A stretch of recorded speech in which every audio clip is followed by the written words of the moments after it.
Assalamualaikum warahmatullahi wabarakatuh. Dalam sejarah peradaban Islam, Kekhalifahan Utsmaniyah atau yang dalam literatur barat dikenal sebagai Ottoman Empire merupakan salah satu kekuatan politik, militer, dan budaya paling berpengaruh yang pernah ada. Berdiri selama lebih dari 6 abad, kekhalifahan ini tidak hanya menguasai 3 benua, tetapi juga menjadi pusat kekuasaan Islam global, penggerak peradaban, dan penjaga 2 kota suci, Mekah dan Madinah.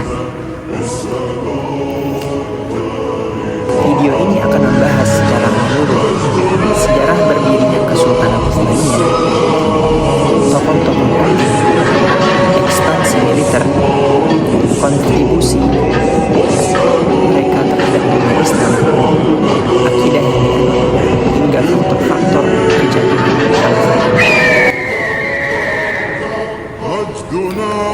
Latar belakang berdirinya Kekhalifahan Utsmaniyah. Kesultanan Utsmaniyah didirikan pada tahun 1299 Masehi oleh seorang pemimpin suku Turki Oghuz yang bernama Osman I bin Ertugrul, yang menjadi eponim dari nama Ottoman. Saat itu, wilayah Anatolia sedang mengalami kekacauan pasca kehancuran Kekaisaran Seljuk Rum dan melemahnya Kekaisaran Bizantium. Dengan basis militer kecil, namun disiplin dan semangat jihad yang kuat, Osman I mulai menaklukkan wilayah-wilayah di sekitar barat Anatolia. Dalam waktu 1 abad, dinasti yang awalnya kecil ini tumbuh menjadi kekuatan regional. Pada tahun 1453, sebuah tonggak penting terjadi ketika Sultan Mehmed II, Mehmed Al-Fatih, berhasil menaklukkan Konstantinopel, ibu kota Bizantium. Kota ini kemudian diubah namanya menjadi Istanbul dan dijadikan sebagai ibu kota kekhalifahan. Kemudian sistem pemerintahan dan akidah yang dianut.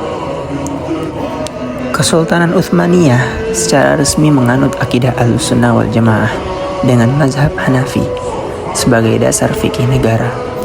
Namun demikian, Sufisme atau tasawuf juga memainkan peran besar dalam kehidupan spiritual masyarakat dan bahkan istana.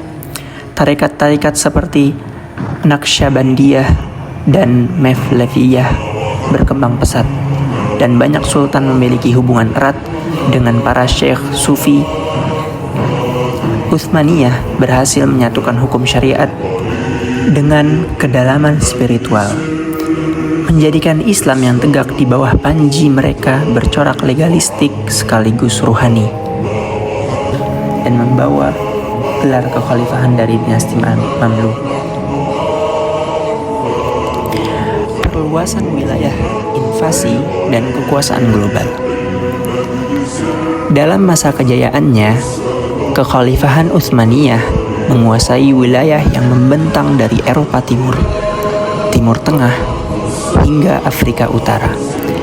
Beberapa invasi besar yang terkenal antara lain. Yang pertama ialah Eropa Timur. Penaklukan wilayah Balkan, Hungaria, Serbia, Bulgaria, dan sebagian Austria. Yang kedua ialah wilayah Afrika Utara, yaitu Tunisia, Aljazair, Libya, hingga Mesir. Yang terakhir ialah wilayah Timur Tengah, termasuk Syam, Irak, Jazirah Arab, Mekah, dan Madinah. Puncak kejayaan wilayah dicapai di bawah pemerintahan Sultan Sulaiman Al-Qanuni, Sulaiman the Magnificent, pada abad ke-16, di mana Utsmaniyah menjadi adikuasa dunia baik dari segi militer, ekonomi, maupun budaya. Setelah kami menjelaskan terkait invasi-invasi yang telah dilakukan Kekhalifahan Utsmaniyah, kami akan memberitahu Anda terkait tokoh-tokoh siapa saja yang berkontribusi di balik itu semua. Berikut adalah tokoh-tokoh penting dalam sejarah Utsmaniyah. Yang pertama ialah Osman I. Osman I ialah pendiri dinasti, meletakkan dasar kekuatan militer dan politik.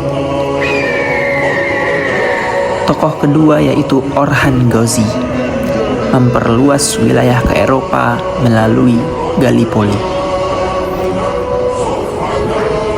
Tokoh ketiga ialah Murad I dan Bayezid I, melanjutkan ekspansi ke Balkan.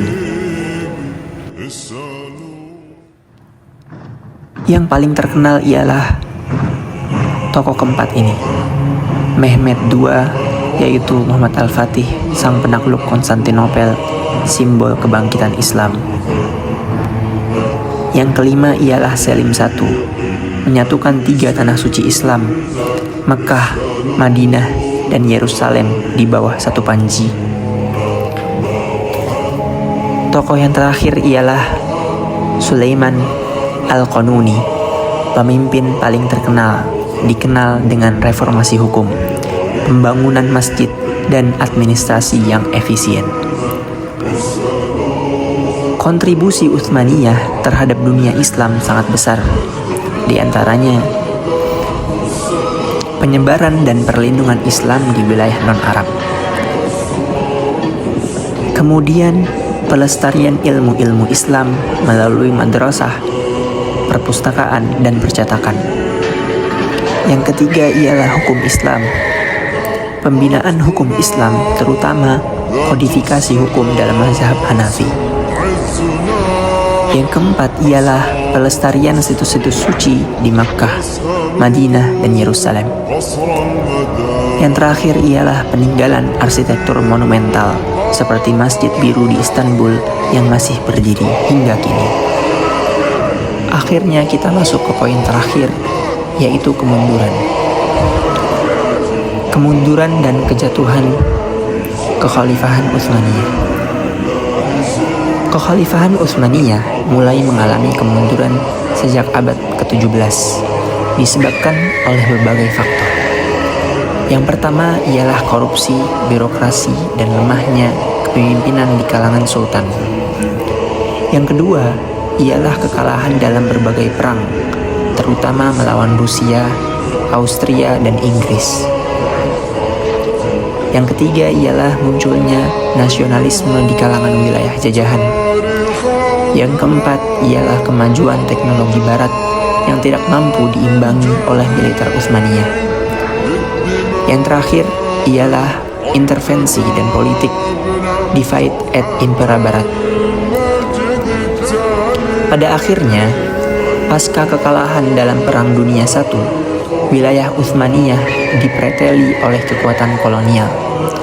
Kemudian, pada tahun 1924, Mustafa Kemal Atatürk secara resmi menghapus institusi kekhalifahan dan mendirikan Republik Turki modern yang sekuler. Maka berakhirlah Kekhalifahan Utsmaniyah yang telah bertahan lebih dari 600 tahun. Kekhalifahan Utsmaniyah adalah babak penting dalam sejarah peradaban Islam. Ia menjadi simbol kejayaan, ketangguhan akidah, kekuatan politik, serta pusat ilmu dan budaya. Meski telah runtuh secara politik, warisan intelektual, arsitektur, dan spiritual tetap hidup hingga kini. Sebagai generasi muslim hari ini, kita diajak bukan untuk sekadar mengagumi, tapi juga belajar dari sejarah bahwa kejayaan bukanlah hasil dari kemewahan semata, melainkan buah dari kesatuan, ilmu, dan keteguhan iman. Wassalamualaikum warahmatullahi wabarakatuh.